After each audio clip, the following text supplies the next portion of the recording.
Can you believe I said I'd milk this game, then forgot to milk it?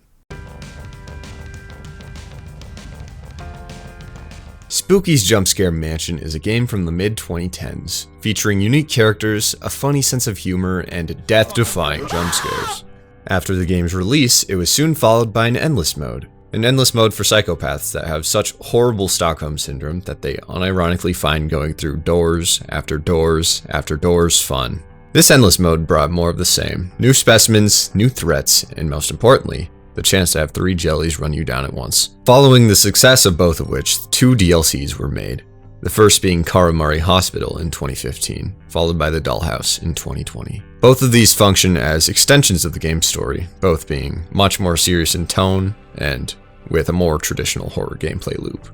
In this video, I'll be talking about them both, from the story to the disgusting little 5'11" gremlins trying to gnaw on my ankles, to this weird dating sim that I was so bad at playing, a stranger ripped the game console out of my hands and screamed at me for having 0 game. Karamari Hospital starts off in the elevator on room 995. You can walk around, save, and do everything you'd normally be able to, but when you try to go down, the elevator breaks, plunging down into the depths of the mansion and completely screwing up your room counter, leaving you in an unknown floor. After traversing, as usual, you find Spooky, who is just as helpful as ever. Further traversal into the mansion will put you in the entryway to the hospital. The Karamari Hospital. Karamari meaning entanglement in Japanese. At least, that's what Google Translate told me. On the wall is a water fountain, its function being to restore your humanity and also save the game. The room right next to the fountain is the restroom. And aside from having the most terrifying secret I've ever seen in my entire life, it is completely useless. You'll never be here. Wall opposite the restroom leads to a hallway that houses the patients. These rooms are fairly unremarkable, but there are some notes that provide context for the abandoned hospital. Such as this note from Dr. Hamada, who seeks to slowly ease the player and contextualize everything by writing, "The patient has displayed increased depression after being informed of their terminal disease." Ah yes, very smooth. I prescribed an antidepressant to regulate this, but was later told that I had cancelled the prescription. I have no memory of canceling the meds, nor can I find any evidence that my orders were tampered with. Now, if you've played any horror game, or have consumed any form of horror media ever, you've probably surmised that something is wrong. You're forced to go down the stairs, as the way to the other wing hall is electronically sealed. The basement isn't particularly threatening. It's dim and the walls are dilapidated, but not bad. At the end of the hall is the break room, with a note by a nurse named Tanaka. The note reads, "It seems we are losing patients due to surgical complications much more often than normal. What have the doctors been doing? Half of these procedures seem completely unnecessary. I know the doctors and surgeons are above me and probably know many things I don't, but this is getting strange." On the opposite side of the room is the key to the offices behind the front desk. While you're down in the basement, you could try to access the other wing, but unfortunately you're blocked by a giant artery from the world's healthiest man. There is a way to get around it early, but We'll talk about that later. Back upstairs, we find another letter from Dr. Hamada. Oncologist means that you got special training in diagnosing and treating cancer. So, Dr. Hamada's patient, a cancer patient most likely, is currently getting trolled by his doctor, proving no one, not even cancer patients, are safe from a little bit of trolling. It seems the other me has been giving him large doses of hallucinogenics. They have worsened the depression and he is now constantly screaming and expressing terror at seemingly random intervals. Cancer patient, by the way. I've tried using a dialysis machine to remove some of the drugs, but it seems futile. Hey, what's up guys? Dear Lord here, and I ran out of brown paint. I just like to draw out what happened to that person. Imagine getting a cancer diagnosis, one of the most terrifying, horrible things to ever happen to you, and the doctors just start trolling you. Amazing. The note leads you to believe one of two things. The first being that there are doppelgangers of the doctors, surgeons, and nurses that are torturing innocent patients for unknown reasons. Or the second being that the doctors, surgeons, and nurses are having episodes where they're just not in control of themselves. like some malign influences kicking them out of their own bodies and taking control of them for periods of time. The next note is from Nurse Tanaka, which goes to further reinforce the second theory that something else is taking over. She lost control while driving and regained control standing over a dead cat. The dead cat's image being ingrained into her mind, noting that it seemed strangely twisted. Something weird to note here is that she was never really sure of the exact reason for the cat's death. My personal opinion is that she was driving, something took over, and she just stepped out of the car, found a cat, and then mangled it for some reason. In the same room, you can go to the exit, which is obviously locked. Idiot. Do you really expect the horror game to be this quick? And of course, the deformity wing. Unfortunately, the game says the door looks fake when interacted with, but oh well. We'll get him next time. While rummaging through the offices, you most likely stumbled upon a key to the maintenance room. Inside the maintenance room is a giant generator, the one that supplies power to the hospital, and when you interact with it... Oh yeah, this is a horror game, isn't it? If you enjoyed the nice, bright, sterile environment before, fuck you! Now we have dark, disgusting corridors and this red haze that is so iconic for the Karamari Hospital. Now you're able to open those electronically sealed doors and meet the greatest creature I've ever seen in my entire life. And if you were gonna go up to me and tell me, Pake, you say that every single video, please stop, it's not funny anymore. First I would say, who are you? How did you get in my house? And second I would say, shut up, stop being right. Just look at the funny Cabbage Hands Guy, and clap. Cabbage Guy is the most beautiful, least threatening creature in this entire video game, and I love him so much.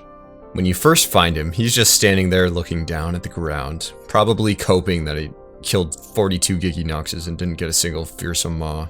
But when you tell him to chin up because his crown is falling, he does his plug walk and starts patrolling the hospital. He walks letting those big, meaty, voluptuous cabbages swang, and no, I'm not talking about his ass. I'm talking about those forearms! Cabbage Guy is the entire hospital security team for a reason. He spends every waking moment of his life doing dead hangs and wrist curls. Bro probably carries in the entire car when his mom asks him for help with groceries. Sure, he might not be the best with words, and he may not be the easiest on the eyes. I gotta hand it to him. He rocks that hat and tie. I like how he walks at a lower frame rate. It makes it all the more uncanny. If you have at least one functioning hand that can press W, A, S, or D, you will not get killed by this guy. He walks slow, and while he does hit a little hard, he doesn't attack quickly. The worst I'd imagine him doing to you is catching you off guard and cleaving off half your health. So as an enemy, not all that imposing. He's just a funny guy, and when I boil it down, that's all I really want out of a specimen. The only downside to him is that he doesn't have a death screen, which... I don't think even Akuma Kira thought that anyone in history would ever die to this guy, so yeah, it kinda makes sense. A bummer nonetheless. If I were to give him a death screen, I'd probably go with something simple but effective, to mirror how he is but a simple man. Like a still image of a battered and bruised corpse or something like that. In the same hallway Cabbage Guy patrols, there's some other smaller rooms. One such room is this, which I dubbed the Bloodletting Room. You guys ever heard of Fortnite? Fun fact, the screaming sound was done by Matt McMuscles from the YouTube channel Two Super Best Friends. Looking up this channel, you are greeted to a video that, depending on your empathy levels, could make your day almost 3% worse. There's also this room with a red armchair, dubbed the Scare Chair. When you sit in the chair, nothing happens. But if you stay sat in the chair, you'll begin seeing visions. The first vision will be these shiny purple specks floating around your screen. The second being a trail of blood leading to the doorway. The third being this old guy with a black mark on his forehead. And the fourth being the player losing their vision. You can leave the chair whenever you want, but if you stick through with it till the end, the chair will kick you off. Now sitting on the chair in your place is a shadow. It's unknown what this creature really is. My personal theory is that the chair stole a piece of your soul, and it's now sat there being jump scared by Grandpa till the end of time. The reason why I'm led to believe that this shadow is a piece of you is that if you find a way to kill it and sit back down, this happens. Let me up. What's up, bro? Nice. Cool. I love meditating. Grandpa, I'm scared.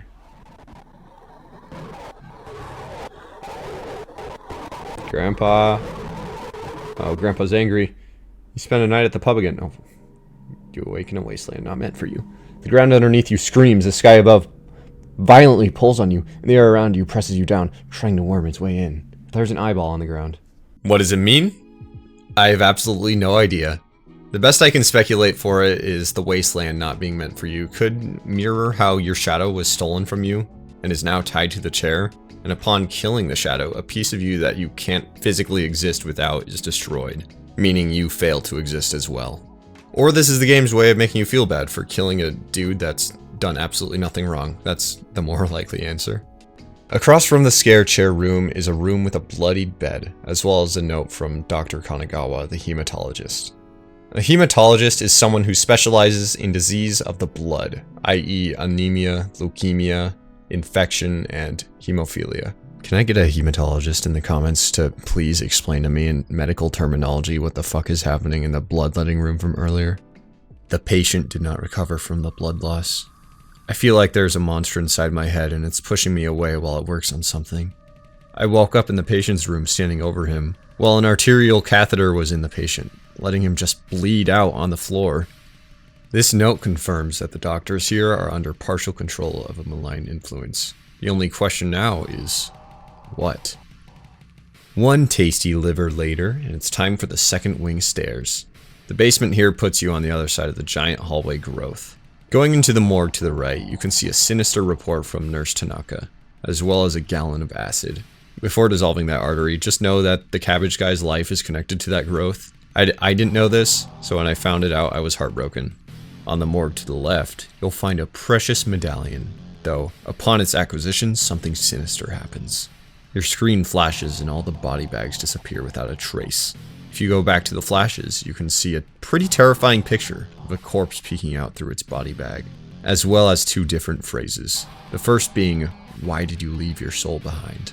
And the second being, "The worm feeds from you."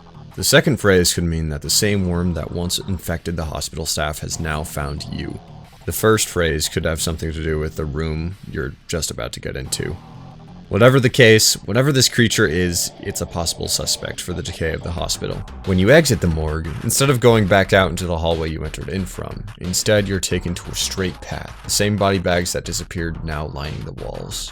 One body bag lay separate from the rest though, and when you approach it, Body Bag, like any gamer, rises up. He affects your vision, causing your screen to tear with images of himself and the aforementioned phrases. When he wakes, the room is covered in a dense fog. I really love how compressed and video gamey his sound design is. And also, for some reason, his theme song is kind of a bop. Like a minute and 20 seconds in, this dude just starts beatboxing, which creates this hysterical visual in my mind of some 8-foot tall dude freestyle beatboxing while chasing you at 28 miles per hour. Charlie, please put whatever the non-freedom equivalent of 28 miles per hour. Yeah, that. Body Bag, like I said, is an extremely tall, eyeless, mouthless corpse. Kind of like Cabbage Guy, only this time he's got morgue boy swag. He jitters and chases you at extremely fast speeds. It would be nearly impossible to outrun him if it weren't for the fact that you have infinite stamina here. Yeah, remember when I said the phrase, "Why did you leave your soul behind?" I believe what happened here was when you picked up that medallion, your body went back out through the door, leaving your soul still in the morgue. And when your soul tries to leave the morgue, it's instead taken to the room with Body Bag. This entity seems to have an incredible power, removing your soul from your body. So you're probably wondering, does he have a cool death screen if he's so important? And the answer to that is no. In fact, he does not even have a death screen. I mean, you might be able to count this entire chase as a big interactive death scene, a la Dear God, but So Body Bag creates a maze that he quickly chases you through. After a while of chasing, you can see the other body bags begin to levitate, further reinforcing the idea that whatever is happening right now isn't real. At least it's not in the material plane. Body Bag is a really great monster. Strong visual design, good audio design, with easily the best theme in the whole game. Yeah, this is just an incredible monster. The only thing I want from him besides a death screen is to see more of what he can do and what he's capable of. I'd also like to bring up that one bit from my first Spookies video where I volunteered to play Dear God in a Spookies movie. If there's a Spookies movie. probably won't be. But alternatively, I could do a great body bag. I don't even have to be the main body bag, just wrap me up in a body bag and I'll be completely immobile. I was born for this. Moving on. Once you return to your body, you can now go up to the offices and insert the medallion into the plaque, revealing a hidden passage. Before you go down into the basement, I would definitely recommend going back to the lobby and saving at the water fountain. A lot is going to happen down there. Wow, an ominous downward staircase from a DLC from an indie horror game that's not too well known from the mid-2010s. Where have I seen this before? The descent is long and uncomfortable, with strange sounds emanating from somewhere unknown. Be careful where you step. Someone left their stomach on the ground. Organs can be found just lying on random places on the staircase. The same organs taken from healthy patients. You've now reached the lowest part of the hospital. It's now darker and somehow even gloomier, with a heavy fog and even less visibility. The walls are absolutely filthy, and there are crates all over. What they contain is anyone's guess. I personally believe that they're full of organs. This is the secret laboratory, and like many other places in the mansion, full of death and misery. In the very first room you look into, there's a new monster. Goo goo gaga. I'm a baby. Baby head in a cage, and yes, I'm calling him baby head in a cage, is stupid. He's a floating baby head in a floating cage. Akuma Kira clearly took inspiration from me, punishing my infant son by putting him in a wireframe cage and dangling him over a pit of angry alligators. That was a joke, by the way. I don't have alligators. Baby head in a cage is a slow-moving enemy that seems to only partially exist based on the way it passes through walls and flashes in and out of reality. Its face is constantly contorting in painful ways, sometimes stretching its mouth up to its forehead. It's also ugly as hell and whines all the time. The only way to get it to stop is the same way you get other babies to stop crying. Grab it and shake vigorously until it stops. Swords will help speed up the process. The origins of Baby Head in a Cage are a complete mystery, but if you look into the game files, you can see his chase theme titled Old Experiments. It seems Baby Head in a Cage was a product, or victim, of some inhumane experiments possibly conducted on an infant. We know from before that this whole mansion was used as some sort of cover-up operation to study these paranormal entities and creatures, as well as death, which ties into the secret lab. This lab is hidden below a hospital, a place where people are already in a weakened and fragile state. It wouldn't surprise me if some of the test subjects were victims of some cruel or unreasonable experiment. I mean, this game did reference Unit 731 earlier, so yeah. Maybe the hospital was already in the process of going to hell, and the outside influence just sped along the process. Who knows, maybe the person who held the medallion made a deal with an evil being to harvest healthy organs using mind-controlled surgeons to sell, and in return the evil being gets human sacrifices. Maybe that's how the mansion gets its funding. Wait, what was I talking about again? Oh right, putting babies in cages. He's a baby. He's in a cage. Why are you in a cage, baby? Lamau? It is kinda sorta cool in endless mode, but really nothing to write home about. I would go as far as to say this is the worst specimen, or monster, or whatever they're classified as now, just in the entire game. Further along, you'll quickly come across the next big threat of the hospital. And out of all the hospital NPCs, this one is definitely the most popular one. He's just hanging around. Wait, why can't I hit him? This room has two noticeable features, a hanging victim and a key. The key goes to the isolation ward, and the hanging victim goes, uh-oh, don't worry, he hasn't left. He's waiting for you right outside. The fan favorite T-Rex guy does the incredibly unique and revolutionary thing of moving faster when you don't look at him. I call him T-Rex guy because his chase theme is titled T-Rexes Can't Wear Mittens, which is statistically true. Maybe.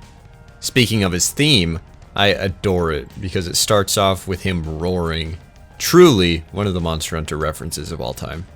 His fingernails are also really long and sharp, which, no matter how many times I look at him, I cannot help but think of Odogaron from Monster Hunter World, so there's that.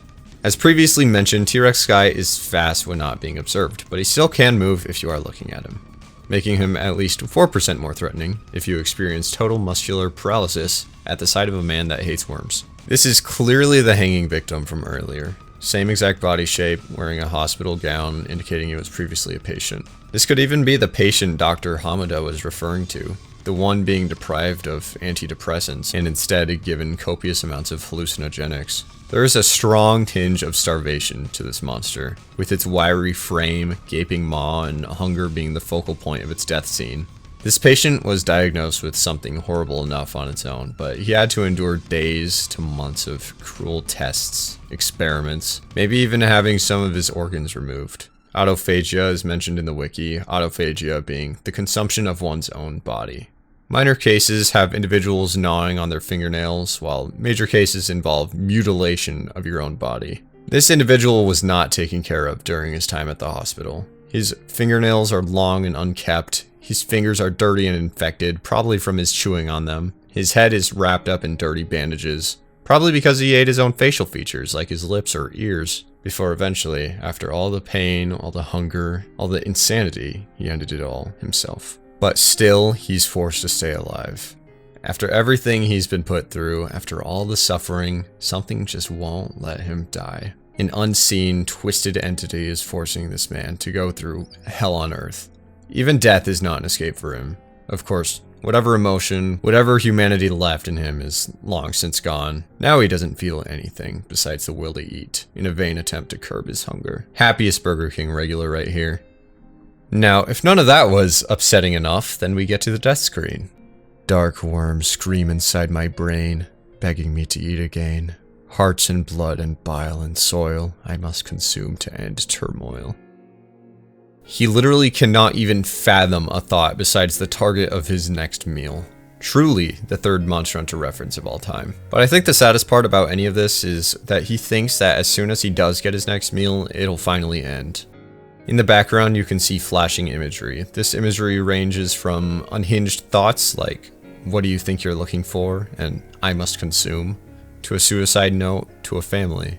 This is a tortured soul, undeserving of anything that's come his way, and I completely understand why people love him so much. Amazing monster. Hopefully when all of this is over, he'll finally be able to get some peace. There is a quirk to him, though. If you take a right and go down this hallway, you'll find that there is no end to the hallway, and this dude trying to teleport behind you will just teleport into you instead of, making it completely unfair, and there's like a 900% chance that he's gonna kill you, which is what happened to me. This is my favorite monster out of all of the Karamari editions, but I think I've talked about him long enough, so let's move on. Actually, we kinda did already talk about a monster. Remember that hallway?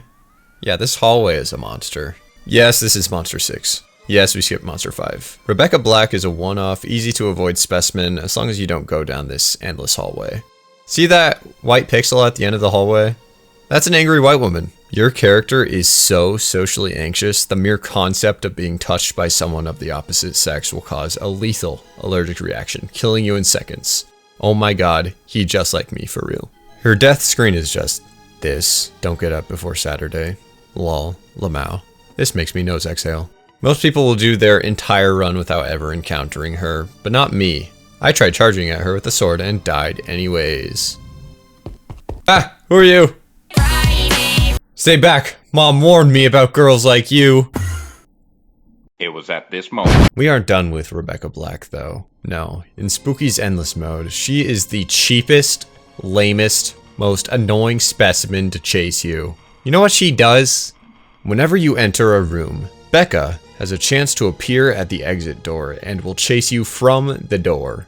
Now that would be so bad if Endless Mode's whole thing wasn't piling on specimens and watching you struggle. Imagine running from this specimen that's hard to run from, like Ringu or Dear God. And what's that? A really fast and dangerous specimen has been on your tail all the way to the exit door? Fuck you! Here's an enemy that spawns at the exact place you're supposed to go that doesn't care about the axe. It's unfair to a comical degree, and I think that's funny. Also in the background of her chase, you can hear her sing her hit song, Friday.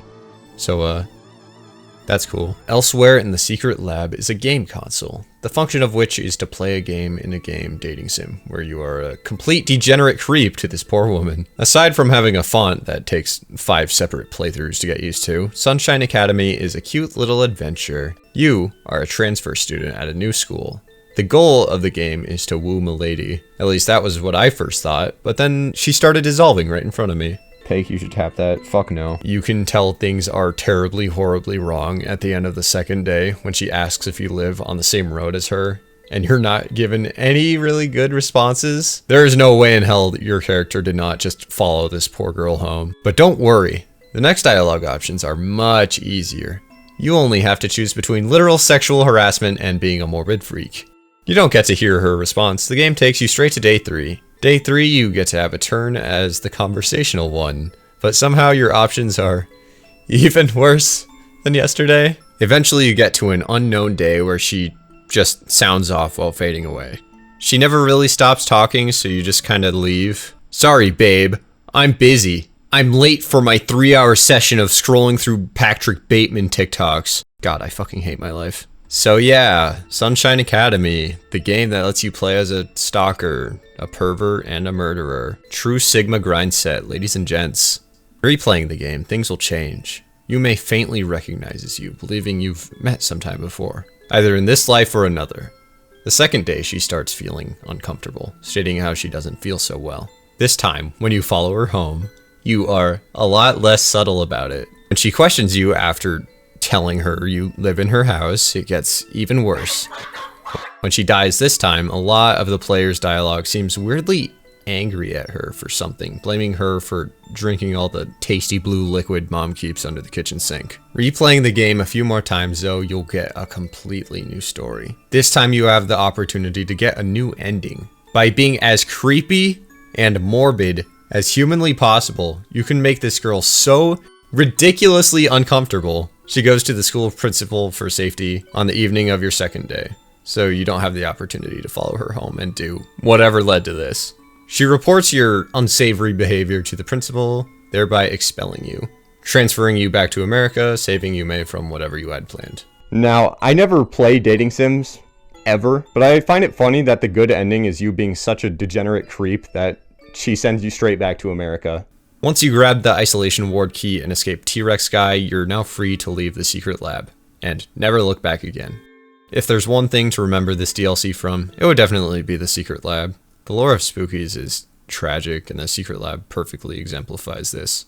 Now the only place left to explore is the isolation ward.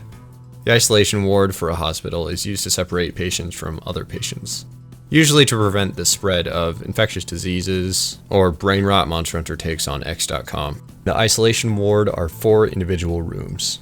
Look, here's a note from Nurse Tanaka.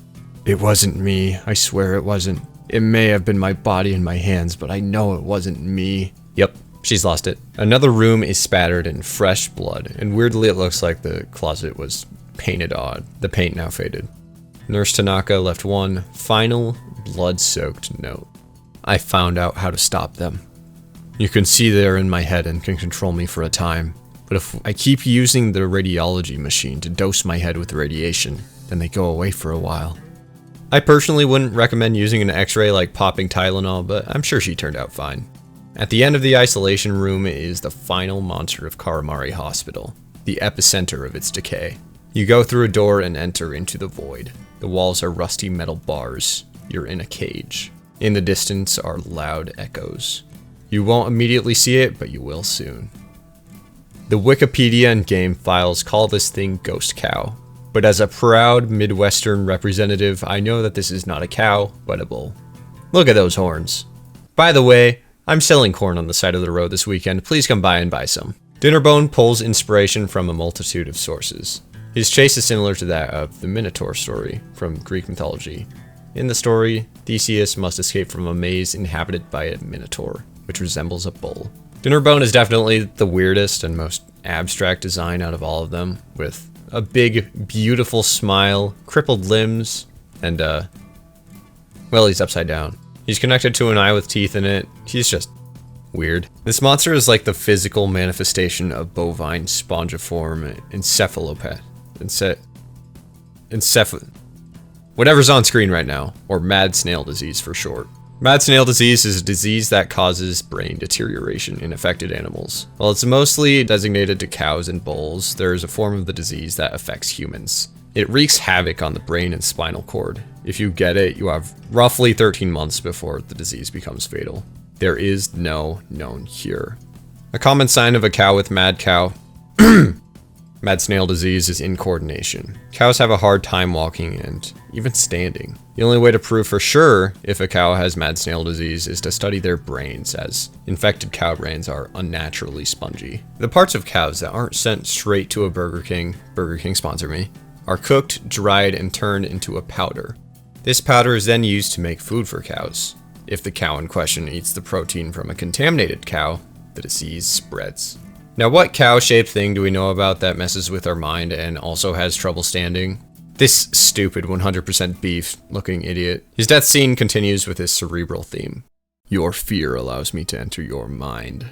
Your obligation allows me to control your hands. Your reason allows me to break your eyes. Your guilt allows me to loosen your neck. Your expectation allows me to hide the truth. Your tendencies have allowed me to make you. There are two things of note with this death scene. The first being that there is no period at the end of the last line. This is because Akuma Kira is stupid. The second thing is in the words themselves. Fear, obligation, reason, guilt, expectation, and tendencies. Sounds kind of morbid, but what does it mean? Well, what if I list those words top to bottom? They spell out forget. Now we take the word forget and put it at the end where there's open space. Your tendencies have allowed me to make you forget. Dinnerbone is the mastermind behind it all. He controlled these people and then made them forget afterwards. All the suffering inflicted here at Karamari Hospital, Dinnerbone here is the root cause behind it all. Now it wants you. Going back to gameplay, you won't die. If you reach a dead end, you'll certainly get attacked, but the maze is way too small to be anything worrisome. It's a scary first encounter when you don't know what you're dealing with, but overall, not that big of an issue. With all that being said, solid monster. There's a door at the end. Going through, you find a small room with a broken door, a window, and a table with a note.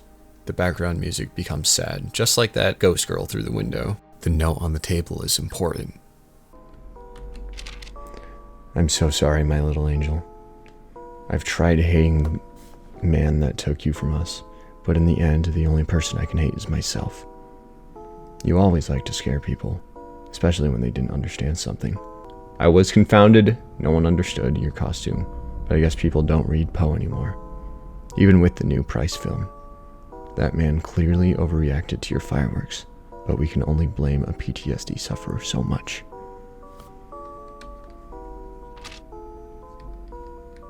Interesting. Something bad happened here. The note seems to be referring to someone's child who was murdered. The note mentions a PTSD survivor, fireworks, and how the child always loved scaring people. The language used here is bizarre. I'm almost suspecting the writer of this note to be the actual perpetrator and is only using language like that man to distance himself from what he's done. Totally just a hunch and not me knowing the full story ahead of time and coming back to narrate this. This is all critically important information that we'll get into later, but for now, we're still not out of the hospital. A ghost girl can be seen barely visible through the stained glass window. She seems to be a spirit trapped in the hospital. She talked about how much of a terrible place this is, but despite it all, she trusts you.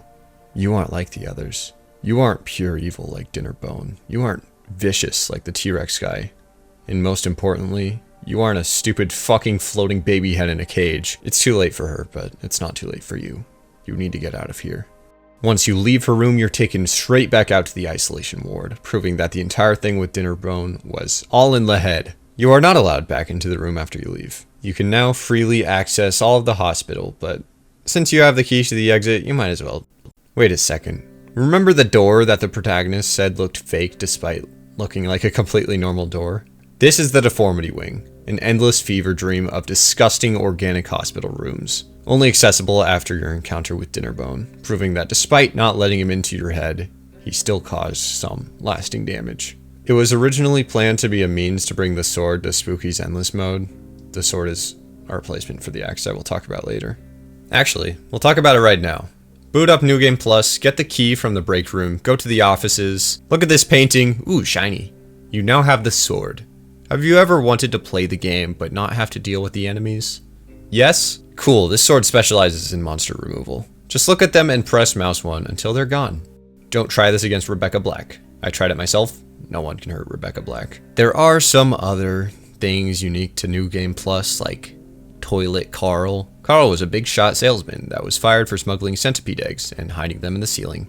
Fear not though, he now has a stable job as a plumber. The shadow sitting in the chair can be killed with a sword, but you already knew that. The biggest difference happens when you use the sword and game end all the monsters yourself. The tone of the ghost girl changes dramatically. The first time she was relieved to see another benevolent soul that was unjustly thrust into this terrible position, but here, she seems horrified. Now she sees you as just another one of the monsters that only seek to hurt and kill. The note on the table reads differently now. I hate myself for what I'm doing, but I can't wait any longer. Your mother puts on a brave face, but I know she wants this too. I'm making fair progress in bringing you back, but it seems to only work for a moment, even with larger thresholds.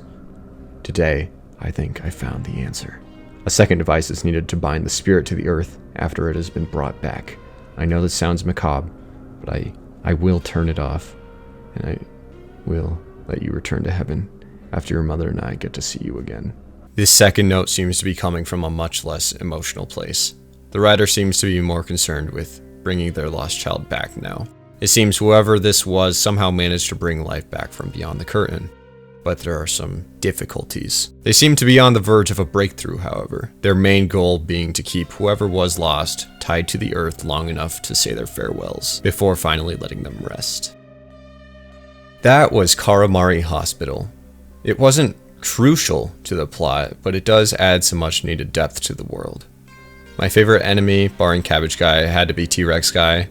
This game does such a good job at storytelling without outright telling you what's going on, and T-Rex Guy exemplifies that.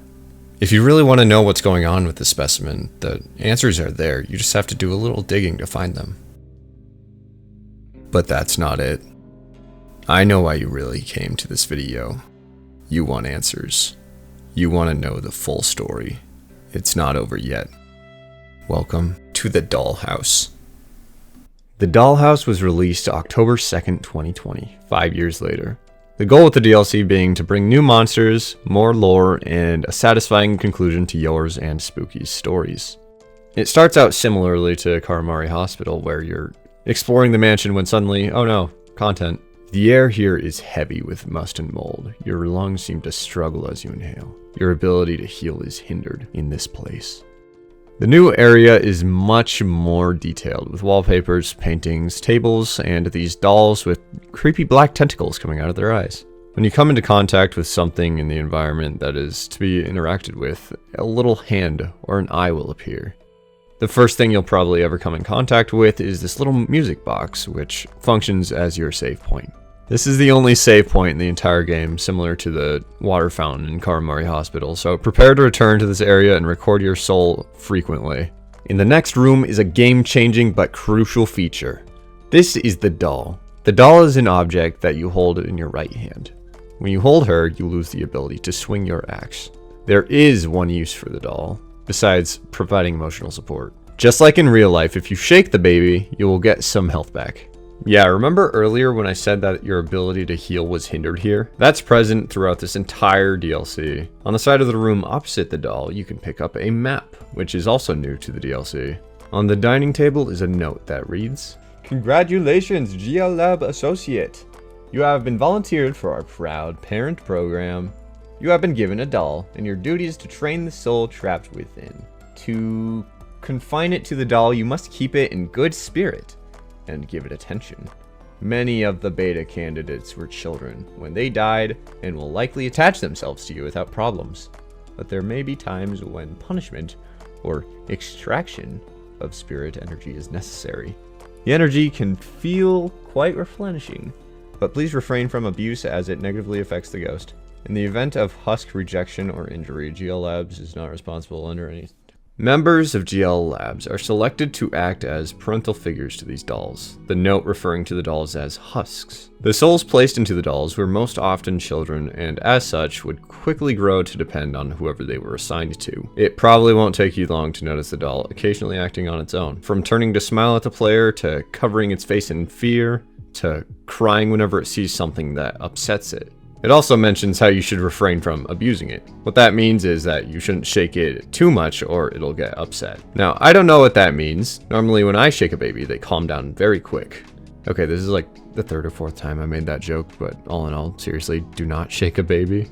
At its worst, you'll kill the baby, and at its best, you'll give it irrecoverable brain damage. Not too further along is another note. This note seems to be from the earlier stages of their research in resurrecting the dead. It mentions an unnamed director that lost his daughter, most likely the same man that left the note we found at the end of Karamari Hospital. Containers like jars and vases worked, but harshly constricted their mobility. But they found that the more humanoid the vessel, the more successful they were, which resulted in the doll idea. The key to the West Wing is hidden in the piano, but watch out, as soon as you grab it, you activate the first enemy of the game. There are no more numbered lists for the enemies like Specimen 1 or Monster 4. This is the Husk. Husks stand at the lamentable height of 5'11", taking out all their manlet rage on you, a 6-foot man, by doing exactly what any short king would do. Fast walking as quick as their puny, pine needle-sized legs can carry them and viciously gnawing on your ankles. They normally spawn in groups, and while not incredibly threatening on their own, if you don't have an axe ready, then you'll probably get some of your precious ankle flesh chewed off. The Husks themselves are broken baby dolls with 2 large holes taken out of them. These holes stained with dry blood. This is one of the rare cases where the enemy looks better in 2D. The detail in their hair and its skin just make it much more creepier looking than this almost cartoony 3D model. The 3D one looks like it wants to teach me about love and friendship. Something I do like about the HD model though is the way it bloodies with every hit, before smoothly melting into a puddle on death. Their death scene goes on to further paint a picture. Scarlet holes are placed into the skin, and flesh rebound into an unfamiliar form. Molded into something new, the husk reshaped into a skin more accepting of the howling void. The Husks are these same spirits that were unwillingly brought back, now trapped in these broken dolls. These same dolls are hardly habitable. The spirits need something more comfortable, so they pull a sister location Michael Afton reference and just use you. Unlike the Husks, your body is organic. You're made of skin, bones, and muscles. You aren't composed of some stiff fabric that takes all your energy to move. They move into a skin more accepting of the howling void. Also, I'd like to state it here, the death poems in the DLC are on point. The base game poems are dumb to mediocre, and Karamari Hospital poems are mid. The Dollhouse does not have a single death poem that isn't a straight 10 out of 10. Something else worth mentioning here is how pretty much everything has a death scene, which is a lot unlike the other modes. Back to the Husks though, they make a perfect minor enemy for the Dollhouse. So sad to hear about their condition though. Not the condition where they're a soul trapped in a broken doll, but the condition where they kinda short. You now have access to the West Wing. Now, if you're anything like me, you've probably noticed the hole in the wall, and really want to reach your hand inside. Word of caution to anyone listening to this. Do not reach inside random holes you find. For one, you never know where they've been. And for two, something could be inside and grab you. It seems that Akuma Kira did expect people to be dumb enough to kill themselves on a door wrapped in barbed wire, but they did not expect you to be dumb enough to reach inside random holes, as if you get killed here, you get no death screen, just the lingering sensation of your own disappointment. Remember earlier when I said you shake the doll to heal? Well, there's a limit to the amount of health you can gain before the doll becomes agitated. However, there is a way to reset that number. Go into this room and place the doll on this table, then take a seat across from her. This room was designed to help relax the spirit trapped inside the dolls, and also to help the doll and its parent bond. There's one more room you need to go into before proceeding. Occasionally, you'll find a room that requires you to place the doll on a pedestal to open the door. This is the storage room. You are not alone in this room. On the table, you'll see a note. I don't fit in this. I can't stretch or else I break. They did this to me. This is Woormy Charles. He wakes up when you take his key. He'll then proceed to chase you and repeatedly headbutt you. Charles is aggressive, the product of a spirit that completely and utterly rejected its vessel, but was mistakenly tethered anyways. When active, he roams the dollhouse and is a pretty terrifying threat to have to deal with. That is, until you realize that you can just hit him in his stupid bald head and completely remove him. When active, he searches through the dollhouse for the player, speeding up to faster than your sprint speed, if in direct line of sight. When close, he will physically lash out, swinging his head and his arms. If timed correctly, you can use the axe to attack the top of his head, 10 consecutive attacks will be enough to put him out of commission. Personally, instead of killing him outright, I think just making him disappear for a little while would have been better from a game design standpoint. He's a really great worm guy, just criminally easy and underutilized in this game. Though I think most people on their first playthrough won't know you can kill him, so yeah, terrifying enemy. Especially if you don't know what you're dealing with. And Charles's sweet and loving worm arms is a key to the grandfather clock found in the eastern wing. But on your way over to the east wing, you're interrupted by Spooky.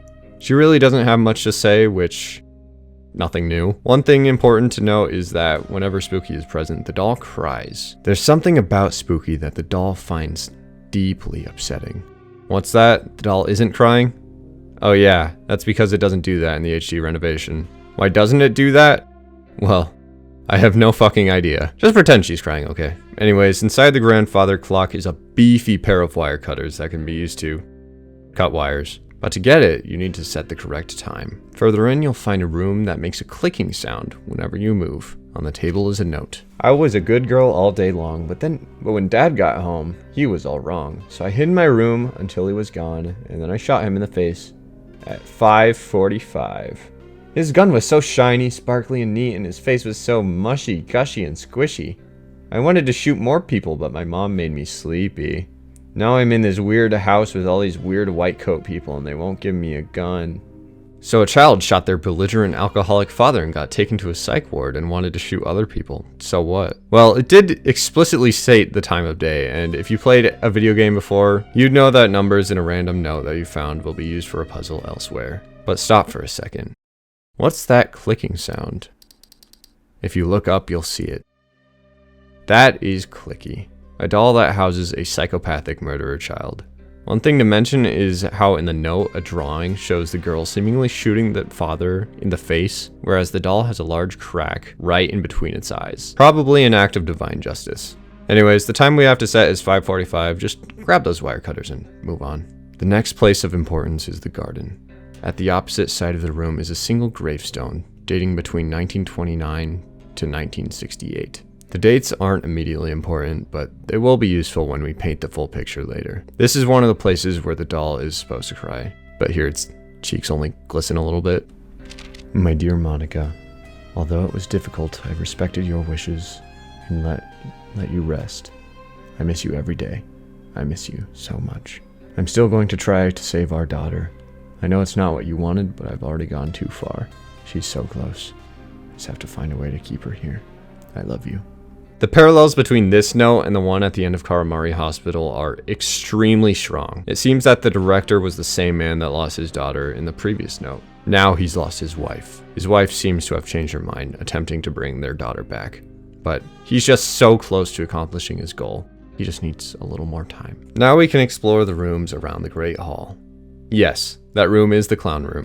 Probably full of YouTube comments. In this room with creepy dolls that all have trouble maintaining eye contact, you can see this note where the director settles on dolls. This note must have been made after the Woormy Charles incident, as it specifically states not to place living spirits inside cramped, immovable objects. A doll is a timeless thing in the shape of a human, but created perfect, immortal and unmoving, yet hollow, devoid of soul. A fitting symbol, and possibly usable device for our goals here. Soon I will have you back, my dear. But first, I have to make sure it won't constrict you. It won't constrict you. So going back to that note we found earlier in the worm guy's place, won't constrict you. So the worm guy didn't have like a body that didn't constrict him.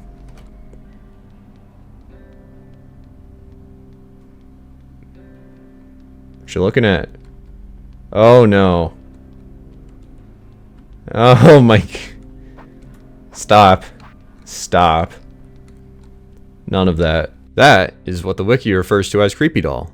And sure is. Both Clicky and the creepy doll have 2D sprites that look super different and equally disturbing. Not really important, just thought I'd mention.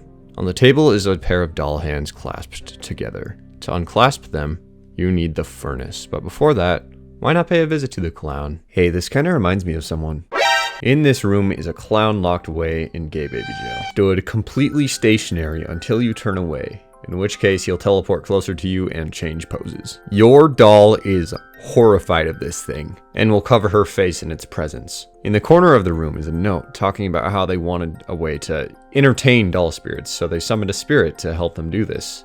I'm gonna keep it real with you, Chief. If you want to get a happy spirit to entertain children, going to hell and grabbing one isn't the best option. Sure, he has a winning smile, but again, this was a resident of hell. He cycles between goofy poses, all the while traumatizing you and your doll.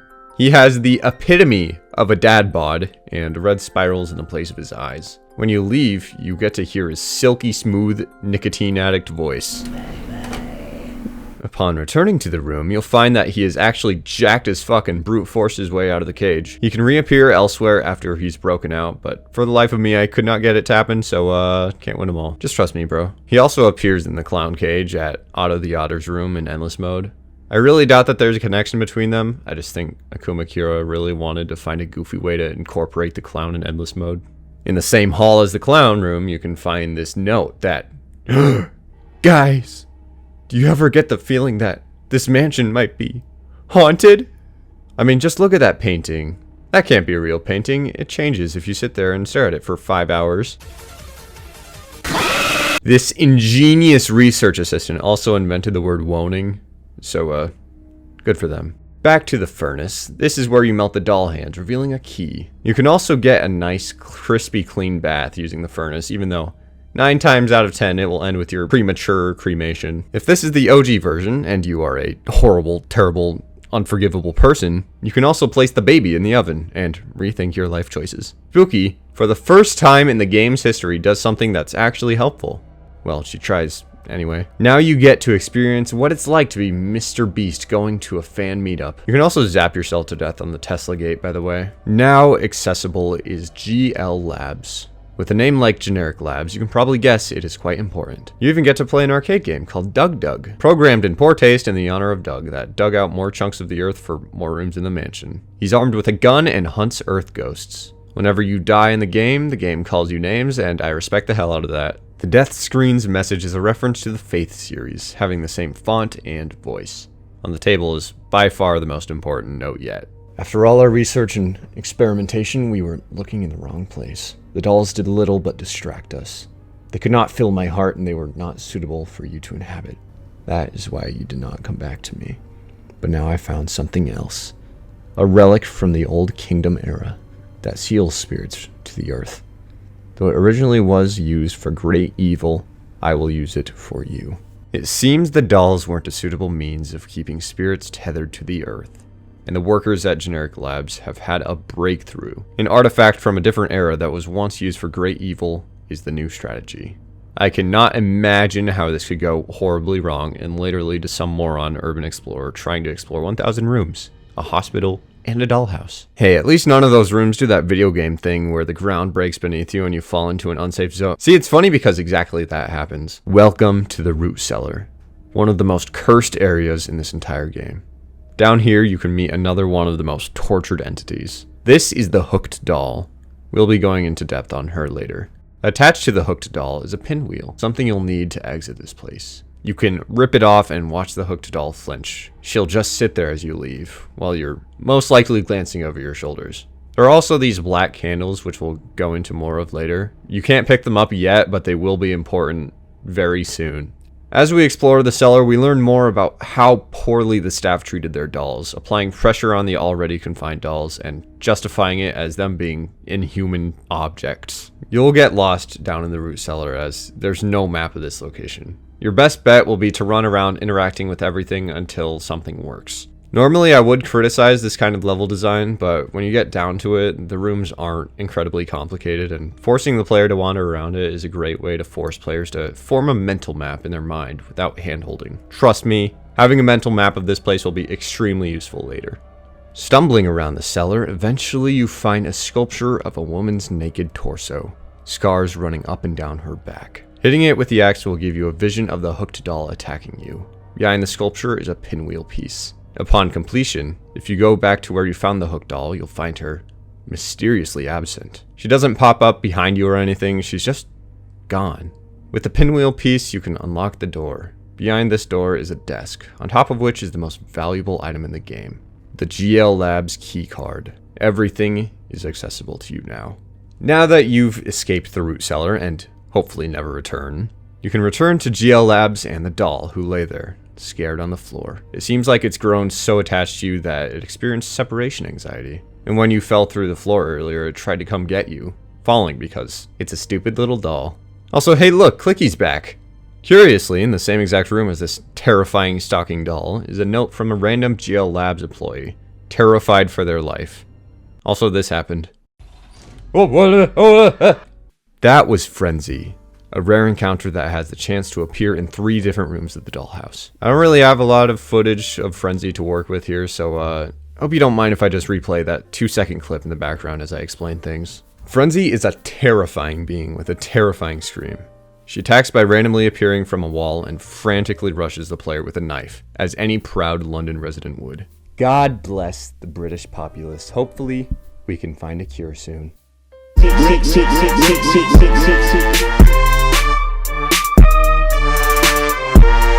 She's tall, fast, and you probably won't see her for more than 2 seconds per playthrough, unless you don't keep your doll's spirit energy up. Your doll's spirit energy affects more than just your ability to heal. But if it's low or you don't have the doll, then evil spirits like Frenzy here can come and ambush you. The doll in this way kind of acts like your protector, warding off evil spirits wanting nothing in return besides your company. Thanks, doll. Very cool. She does very minimal damage, and a well-timed axe swing will repel her, but I think the fact that she exists at all makes her an amazing specimen. It just goes to show that nowhere, absolutely nowhere in this cursed place is safe. It doesn't matter who or what, something is watching you. Something I love about Frenzy in particular is that you can actually see her hiding in wait at the very start of a room when you enter and she's present. If you have a sharp eye, you could pick her out and have enough time to exit the room. Her death scene is just as frantic and chaotic as you would expect, with red flashes and a loud banging sound. There is something special about Frenzy though. See this wall? That wall isn't actually a wall. You can go right through. I'd recommend taking a happy doll through for protection though. If you don't, you'll get swarmed by Frenzies. This is the secret area, Frenzy's home. It makes very little sense, but it does have an interesting secret. You can go through this wall right here and end up in a secret area. This sign asks whether you're worthy of sitting at the cool kids table or not, below it being seemingly nonsense letters, but there is a way to decode it.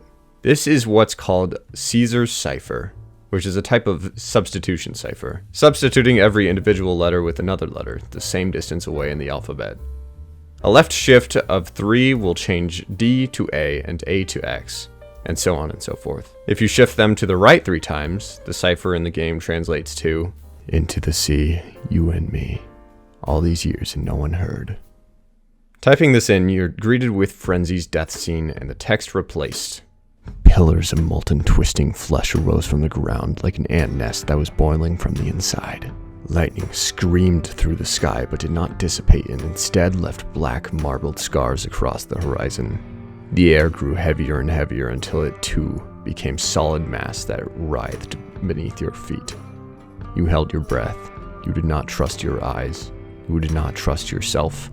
The cipher is literally the chorus of a song called The Love Cats, written by The Cure, a song that was uploaded 13 years ago. Why does typing it into the game insta-kill you? I don't know. Maybe Frenzy is just a really avid The Cure fan. Further into GL Labs, you can find a pentagram with a Cure Genesis and a note. The Cure Genesis is just about fried. We've summoned far too many spirits for it to handle. Even returning them might collapse the gate, so I moved 3 of the ritual candles into the root cellar. That should deter any more summoning for now. Yeah, remember those black candles? There were 3 of them. Go back and grab them, Lamau. Spooky will probably order someone to go get them, but that's not my problem. And odds are, they wouldn't survive down there anyway. When interacting with the Cure Genesis... Yeah, that's rough, buddy. To the root cellar! By the way, remember that creepy bitch, the hooked doll? Yeah, she's not very pleased. The hooked doll does the exact opposite of what Ben the Merchant, or T-Rex Guy, or Lisa do. She moves only when you look at her. She really hates eye contact. Even your doll seems to be trying to give you a hint on how to deal with her. Hopefully you remember most of the root cellar's layout because that knowledge is critical for this encounter. The hooked doll will follow you everywhere through the cellar, appearing at a random location whenever you enter a new room, or you don't look at her for 10 seconds. Look at her too much and she'll attack you, but you can sneak around her, and even into her as long as you're not making direct eye contact. Be careful though if you do this, as even being near her is enough to whittle away your life. If she kills you, this happens.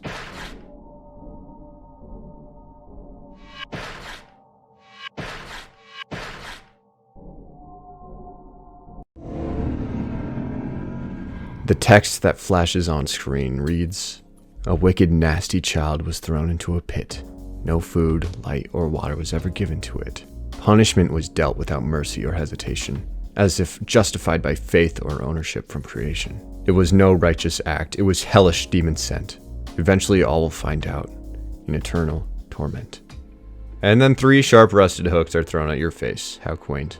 It's clear that the hooked doll was a victim of severe, harsh child abuse before an early death. Now she hides in the root cellar, possessing a doll that someone tried to subdue with hooks, though clearly having failed. Now she attacks anything that looks at her, using hooks to string them up, just as they had done to her. Another extremely tragic story similar to T-Rex Guy, though unlike T-Rex Guy, her torture wasn't done by an evil spirit.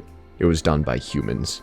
The worst of humanity. Now, not only was she robbed of life, she was robbed of an afterlife for some dumb experiment and seeks revenge. Remember this strange sculpture of a woman with scars running up and down her back? There's nothing 100% concrete that ties the two together, but it'd be a pretty big coincidence if they weren't. Like, remember how as soon as you hit the sculpture, you get a vision of the hooked doll chasing you?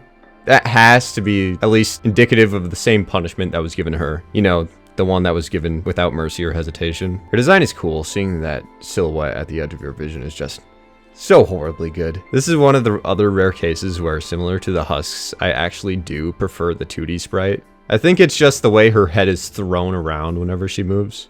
When you do find all the candles, she has one final trick to pull in a desperate attempt to kill you. Instead of a staircase back up to the West Wing, you now have to navigate a long hallway. And once you figure out the gimmick, this encounter really isn't that difficult. It's just kind of long. Hey, hooked doll, maybe you should get that looked at. What did you say? Oh, maybe you should get that smelled at? That makes no sense, idiot. Now you have the missing candles. Best do what I didn't do and save before going into one of the hardest sections of the game, depending on which specimen you choose. You could either shoot yourself in the foot by choosing easily one of the hardest specimen chases in the game, or you can have a nice leisurely stroll through Beef Town with this 100% beef looking ass chasing you. Also, Ben the Merchant is here. Whatever you do, if you want to pick Dear Lord, do not forget to save beforehand. You don't want to die to one of the hardest chases only to get thrown back to before you went into the root cellar with a hooked doll. The chases themselves have been changed drastically, being much harder than before. Ben the Merchant is now a legitimate threat. So, let's talk about them from easiest to hardest. The beef demon now has you running through his haunted Burger King with giant unrefrigerated lumps of meat hanging from hooks on the ceiling. Make sure to give the meat a good slap with your axe. This McDonald's now is a maze, and with Beef Demon's ability to hide doors, it can be pretty devastating to navigate this place. But just remember one thing, Beef Demon is still a little bitch. You can still press the left mouse button in his general direction to survive. And more often than that, the exit really isn't that hard to find, even if you can't see the doors. This is literally the Wendy's law department chasing me after I hit a finger in their chili.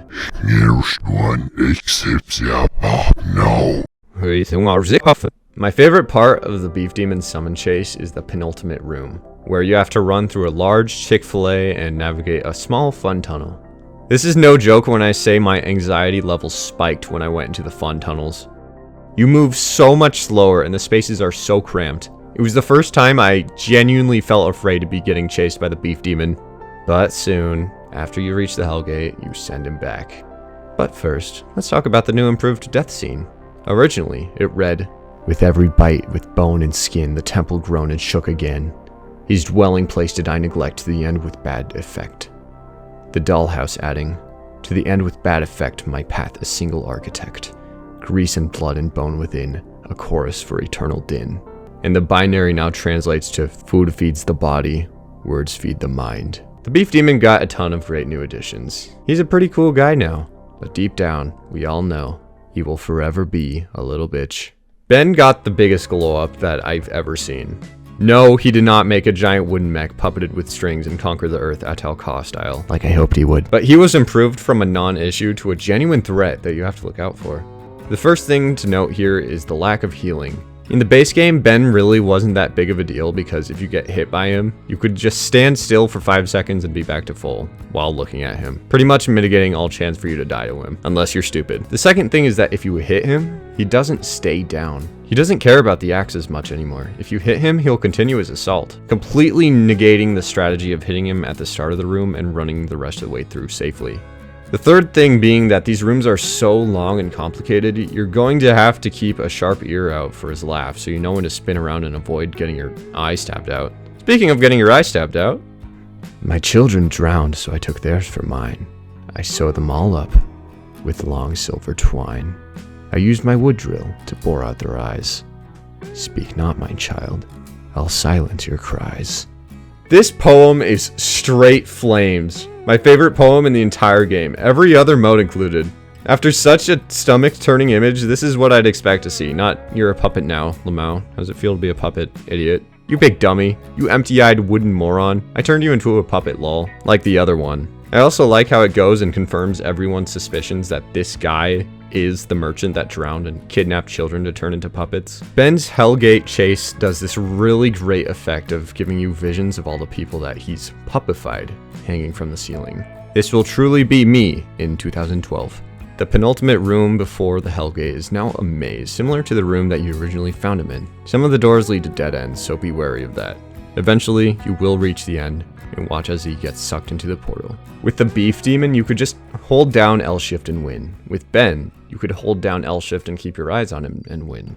But dear God, let's break it down for you. Imagine you're running through a mansion, when suddenly you're chased by a god that gets faster when you're behind a wall. Now imagine that the mansion, just out of spite, starts putting a tons of bends and curves everywhere, which will all trigger the god's super speed. Now imagine that there are little baby deer everywhere that attack you, placed in your path. Now imagine that hitting those deer with the axe to clear them up gives you a chance to get your vision flooded with subliminal messaging, which is extremely easy to disorient you, might I add. Now imagine you get disoriented into going the wrong way, making it so you're guaranteed to get attacked by the god at least twice. Now imagine you can no longer rely on natural regeneration to cheese your way through this. Dear God's summoned chase is an absolute nightmare, and I went into this chase having not saved after dealing with the hooked doll shenanigans, meaning that if I die, it will take me all the way back. It's a little tense, and I wouldn't recommend it. Compared to the other two, Dear God is comedically difficult. You run through this Minecraft jungle temple similar to the place you found him, the penultimate room being a giant forested section. If you get caught, his death scene plays out as normal, but like the others, the text changes. It was originally, "And I saw from eyes that were not mine, and I felt with a fear I could not reason. They watch us, they invade us, and keep us happy, committing treason. To a king we didn't deserve, to a son who waits weeping, that I knew, from knowledge I gained while sleeping." The Dollhouse adding, "And as I slept and as I grew, something stirred both root and sinew. I cannot eat nor can I starve, a face on the great tree did I carve. It spoke to me, it whispered things, it demands more life, demands more rings." Something interesting is that both the Dear God and Beef Demon's poems seem to have continued where they originally left off. But then we reach the Hellgate, which reabsorbs the Dear God, sending him back to hell. The game fades to black as we get one final message from the god himself.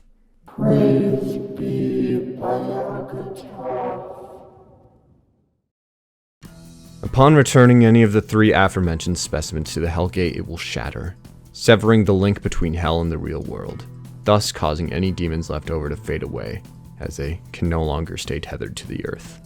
Huh? What's that? Oh, I'm forgetting someone? Yo, can you knock? I literally physically cannot. Also, I had a Hellgate chase once. Bruh, the script is long enough. Why can't you just have been in the HD renovation? Good question. Fair enough. If you summon Ringu, you would have to deal with her evolved forms. That means you have to deal with an incredibly obnoxious static effect and a pretty terrifying specimen. While I don't have personal first-hand experience in this specific chase, I do know how much of a pain she was to deal with in Endless Mode, so in terms of difficulty, she's on the level of Dear God, albeit a little easier. Also, shout out to my boy Ryan J. Almost all the OG Spookies clips were supplied by him. Everyone go show him and his channel some love. This video would suck without him. When returned to the Hellgate, she will whisper to the player,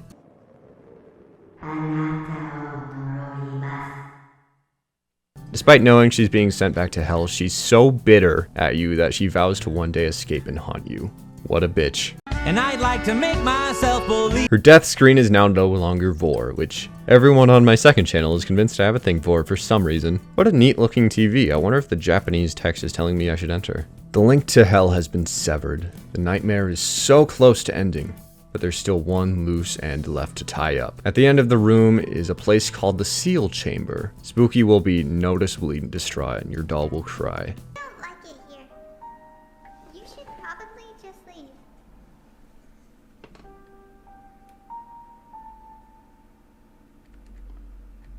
There's nothing for you here. Just leave. This golden machine is the spirit seal, what keeps all the spirits tethered to the mansion, though. A more fitting term after its desertion would be, what's keeping the spirits trapped in the mansion. The only thing left to do is sacrifice the doll's spirit to the machine, and relive the director's nightmare ourselves. This is the director's nightmare.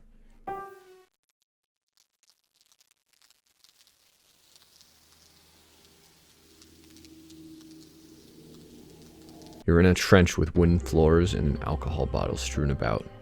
If you turn around, you can find the same exact chair that you sat in the Karamari Hospital. The one that made you see things that weren't really there and stole a piece of you if you sat on it for too long. There's also a gun that you can use to fend off nightmares. Nightmares are humanoid soldiers with terminal bodily damage, resurrected to haunt the director in his mind.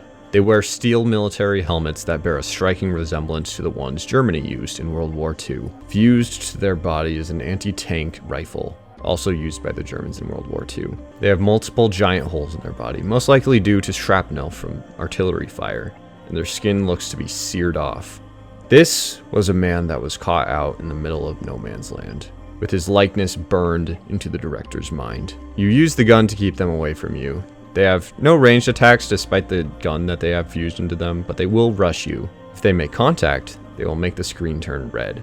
The screen turns more red, the more nightmares coming into contact with you. Eventually, you'll round a corner to find something that isn't a nightmare dressed in red. You're then taken to a white void with a homeless man asleep on a bench. Interacting with the man, you're given the option to plant the gun on him. The game doesn't let you not plant the guns, just so you know. You then get a quote directly from the director, vowing to bring his daughter back.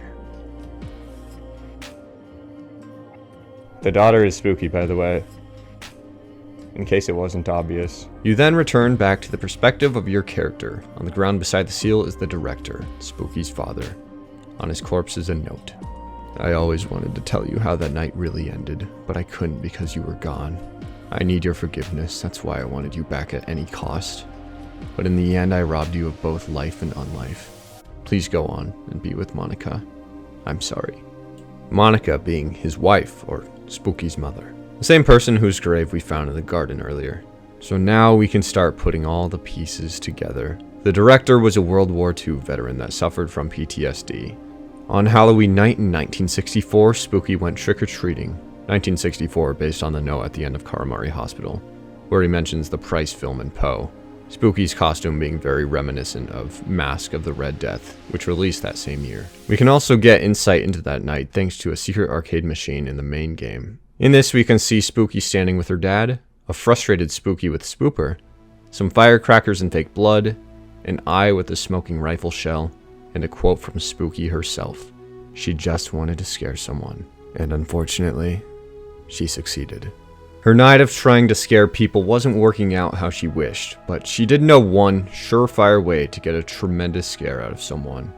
So she lit a firecracker in her house, causing her alcoholic father to immediately go full panic mode, running through fake trenches and openly firing at any sound, all the while being jumped by this red seared corpse that appears around every corner. Eventually, he rounds the corner and came to the source of the noise. Thinking it was the same red nightmare that was opening fire on him, it was actually his own daughter. But it was too late. Now, with an even worse nightmare on his hands and without better judgment, he planted the gun on a homeless man sleeping on a bench and vowed to bring her back. So he founded GL Labs and started the Mansion Project as a cover-up. Probably because murdering test subjects isn't really legal or moral. He didn't really know where to start, but he knew of a dangerous relic from long ago that could create a link between Earth and Hell. Eventually, after thorough research on the demons brought forth, he learned ways to contain them. At first it was jars, but that was too limiting. Next it was dolls, which had some unintended consequences. Confining a soul to a doll tortured the soul, and sometimes the staff member would flat out abuse the soul, resulting in monsters like Woormy Charles and the Hooked Doll.